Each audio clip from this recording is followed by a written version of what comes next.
Hi friends, అందరూ ఎలా ఉన్నారు? నేనైతే super. Welcome to SV commerce. ఈరోజు వీడియో టాపిక్ వచ్చేసి మీషోలో ప్రోడక్ట్ అనేది ఏ విధంగా అప్లోడ్ చేయాలి, ప్రైస్ అనేది ఏ విధంగా క్యాలిక్యులేషన్ చేసుకోవాలి, మనం అప్లోడ్ చేసిన ప్రోడక్ట్ అనేది అప్రూవ్ రావాలంటే ఏం చేయాలి, క్యూసీ ఫెయిల్ కాకుండా క్యూసీ అనేది పాస్ అవ్వాలంటే ఏం చేయాలి, అప్లోడ్ చేసిన ప్రోడక్ట్ అనేది యూస్ రావాలంటే ఏం చేయాలి అనేది కూడా ఈరోజు వీడియోలో డిస్కషన్ చేద్దాం. ప్రతిదీ కూడా మీకు స్టెప్ బై స్టెప్ డీటెయిల్గా ఎక్స్ప్లెయిన్ చేస్తాను. వీడియో అనేది స్క్రిప్ట్ చేయకండి. ఎవరైనా మన ఛానల్ ఫస్ట్ టైం విజిట్ చేస్తే వీడియోని సబ్స్క్రైబ్ చేసుకోండి. అండ్ వీడియో కూడా మీకు నచ్చితే లైక్ చేయండి. ఎవరికైనా యూజ్ అవుతే ఈ వీడియోని షేర్ చేయండి. మీకు లేట్ చేయకుండా వీడియోలోకి వెళ్ళిపోదాం. ప్యానల్ అనేది ఓపెన్ చేసుకోండి.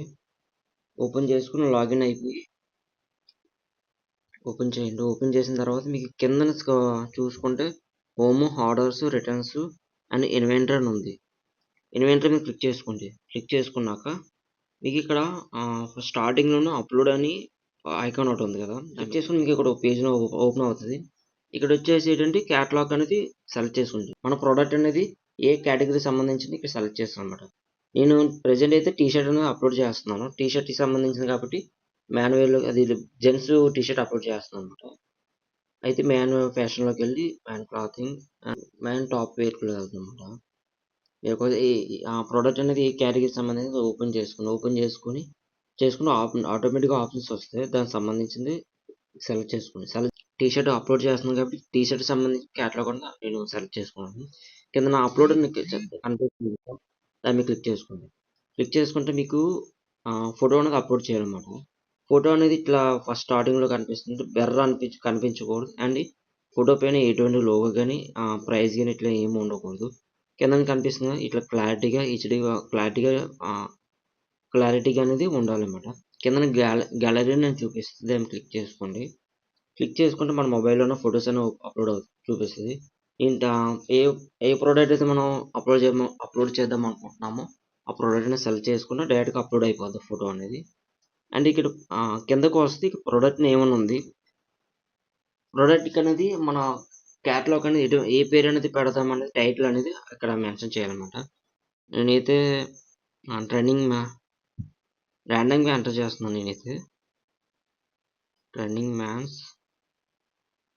టీ షర్ట్స్ నేను పెట్టాను. అండ్ కిందకు వస్తే ప్రోడక్ట్ డిస్క్రిప్షన్ అని ఉంది. టీ షర్ట్కి సంబంధించిన డిస్క్రిప్షన్ అనమాట. అంటే టీ షర్ట్ క్వాలిటీ ఏంటి, ప్రోడక్ట్ ఏంటి, అది ఏ మెటీరియల్తో తయారు చేశారు, అది ఎక్కడి నుంచి వచ్చింది, మొత్తం టీ షర్ట్ సంబంధించిన మొత్తం. అంటే మీరు టీ షర్ట్ అనే కాదు, శారీస్, స్లిప్పర్స్, జ్యువెలరీస్, ఏ ప్రోడక్ట్ అయితే ఏదో ఉంటుందో ఆ ప్రోడక్ట్కి సంబంధించిన డిస్క్రిప్షన్ అనేది ఇక్కడ మెన్షన్ చేయాలి. లేదంటే ఆప్షనల్గా వదిలేసుకోవచ్చు. నెక్స్ట్ మనం క్లిక్ చేసుకోండి. క్లిక్ చేసుకుంటే మనకి ఇక్కడ బేసిక్స్ డీటెయిల్స్ అని ఉందన్నమాట. ఐటెం అనేది వెయిట్ ఎంత అనేది ఇక్కడ మెన్షన్ చేయాలి. నేను నార్మల్గా 160 అని మెన్షన్ చేస్తున్నాను. అండ్ కిందకు వస్తే కలర్స్ అన్నమాట. కలర్ అనేది టీ షర్ట్ కలర్ ఏంటనేది నేను మెన్షన్ చేస్తాను. లేదంటే కూడా మనం అక్కడ సెర్చ్ బార్లో కూడా సెర్చ్ చేసుకోవచ్చు. పింక్ కాబట్టి నా టీ షర్ట్ అనేది పింక్. ఓకే, కిందకు వస్తే పైప్ చేస్తాము. అంటే ఒక ఆర్డర్కి వచ్చేసి ఒక క్వాంటిటీయా, 2, 3 అనేది ఇవ్వాలన్నమాట. నేనైతే ఒకటే ఇచ్చుకుంటున్నాను. అండ్ డీటెయిల్స్ అన్నమాట. ఆ ప్రోడక్ట్ సంబంధించిన డీటెయిల్స్ అని ఉంటే మనం ఇక్కడ ఫార్ములా అన్నీ కూడా ఫిల్ చేసుకుంటే పూర్తి సరిపోతుంది.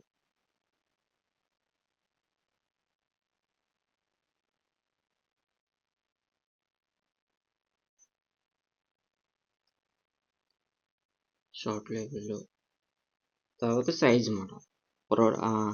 టీ షర్ట్ సంబంధించిన సైజ్ నేనైతే మీడియం పెడుతున్నాను ఎగ్జాంపుల్కి. మీరు ఒక శారీస్ అయితే ఫ్రీ సైజ్ అని ఉంటుంది. లేదంటే కుర్తీస్ ఇట్లా డ్రెస్సెస్ అయితే అక్కడ సైజ్ అనేది వస్తుంది అనమాట. జ్యువెలరీస్ అయితే మామూలుగా ఫ్రీ సైజ్ అని ఉంటుంది. లేదు స్మాల్ సైజ్, లాంగ్ సైజ్ అని సైజెస్ వస్తాయి, చూసుకోవచ్చు మామూలుగా. ఇక నెక్స్ట్కి వస్తే మనం ప్రైస్ అండ్ ట్యాక్స్ డీటెయిల్స్ ఉందన్నమాట. ఇక్కడ ప్రైస్ డీటెయిల్స్ మీషో ప్రైస్ అనేది మెన్షన్ చేయాలి. అంటే మన ప్రోడక్ట్ అనేది ఎంత ప్రైస్కి అనేది సేల్ చేద్దాం అనుకుంటున్నా ప్రైస్ అనేది మెన్షన్ చేయాలి. నేనైతే ఒక 249 పెడుతున్నాను ఎగ్జాంపుల్కి. అది మీ ఇష్టం, మీరు ప్రైస్ పెట్టి మెన్షన్ చేసుకోవచ్చు. నేనైతే 249 సెలెక్ట్ చేసుకుంటున్నాను. ఇక మీ ఇష్టం ఎంతైనా పెట్టుకోవచ్చు, మీ ప్రైస్ ఎంత అనేది. అండ్ ఆటోమేటిక్గా వచ్చేస్తుంది అనమాట. ఎంఆర్పి రేట్ అనేది మనం పెట్టిన ప్రైస్ కన్నా తక్కువ ఉండకూడదు, మరీ అంత హైలో ఉండకూడదు, మీడియంలో ఉండాలి. నేనైతే ర్యాండమ్గా 499 పెడుతున్నాను. కస్టమర్ ప్రైస్ వచ్చేసి 343 అనేది మీషో అనేది చూపిస్తుంది. మీషో ప్రైస్ వచ్చేసి 249 మనం పెట్టిన ప్రైస్. షిప్పింగ్ ఛార్జెస్ వచ్చేసి 94 రూపీస్ పడింది అనమాట. మన అకౌంట్కి వచ్చేసి 231 రూపీస్ అనేది మన అకౌంట్లో క్రెడిట్ అవుతుంది. ఓకే, నెక్స్ట్ వచ్చేసి ఇండియన్ సెలెక్ట్ చేసుకుని కంట్రీలోకి వచ్చేసి అండ్ ప్యాకింగ్ డీటెయిల్స్కి వచ్చేసి మీరు మెటీరియల్ ఎక్కడి నుంచి తెప్పించారో సంబంధించిన డీటెయిల్స్ అనేది మెన్షన్ చేయాలి.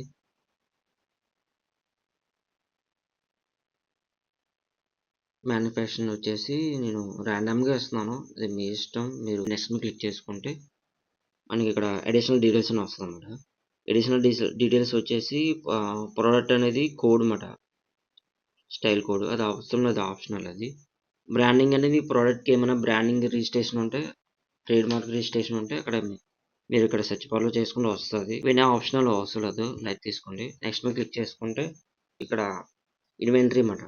మన దగ్గర ప్రోడక్ట్ అనేది ఎంత స్టాక్ ఉన్నది ఇక్కడ మెన్షన్ చేయాలి. ఎం సైజ్ వచ్చేసి నా దగ్గర ప్రెజెంట్ ఒక 10 ఉన్నాయి అని మెన్షన్ చేస్తున్నాయి.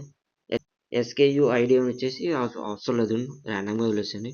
కింద అక్కడ రివ్యూ ఉంది, దాన్ని క్లిక్ చేసుకోండి. క్లిక్ చేసుకుంటే ఒకసారి చెక్ చేసుకోమంటుంది అనమాట. మన ప్రోడక్ట్ అనేది మొత్తం మనం అప్లోడ్ చేసాము, ఇప్పుడు దాకా ఫిల్ చేసామా ఆ డీటెయిల్స్ అన్నీ వస్తాయి. సో చెక్ చేసుకోండి, ఏమైనా ఉంటే బ్యాక్ వెళ్ళి మళ్ళీ కలెక్షన్ చేసుకోవచ్చు. నేను ఓకే కాబట్టి నాకంతా ఓకే ఉంది కాబట్టి నేను సబ్మిట్ క్యాటలాగ్ అని కొట్టేస్తున్నాను. కొట్టేస్తే క్యాటలాగ్ అనేది సబ్మిట్ అయిపోతుంది, అంటే సబ్మిట్ అయిపోద్ది. మనం ఇక్కడికి ఇది అప్రూవ్ అయిందా లేదా ఎట్లా తెలుసుకోవాలనుకుంటే ఇక్కడ క్యూసీ ఇన్ ప్రాసెస్ అని ఉంది, అది క్యూసీ పాస్ అని రావాలి. క్యూసీ పాస్ అని వస్తే క్యాటలాగ్ అనేది సక్సెస్ఫుల్గా అప్లోడ్ అయి ఉంటుంది. రిఫ్రెష్ చేస్తే మనకి ఒక 1 or 2 minutes టైం పడుతుంది అది అవ్వడానికి, అప్రూవ్ రావడానికి. కాస్త వెయిట్ చేద్దాం. అవ్వలేదు, ప్రాసెస్ అది వెరిఫికేషన్లో ఉంది. క్యూసీ పాస్ అని వస్తే మన ప్రోడక్ట్ అనేది సక్సెస్ఫుల్గా అప్లోడ్ అయిపోయినట్టు అండ్ అప్రూవ్ వచ్చినట్టు అనమాట. అప్పుడు ఏంటంటే 1 or 2 daysలో మన ప్రోడక్ట్ లైవ్లోకి వెళ్తుంది. ఇప్పుడు ఆర్డర్స్ అనేది స్టార్ట్ అవుతాయి అన్నమాట. ఈ వీడియో అంతే. అండ్ ఈ వీడియో మీకు నచ్చింది అనుకుంటున్నాను. వీడియోకి ఒక లైక్ కొట్టండి. మన ఛానల్ ఫస్ట్ టైం ఎవరైనా విజిట్ చేస్తూ ఉంటే సబ్స్క్రైబ్ కూడా చేసుకోండి. Thank you for watching.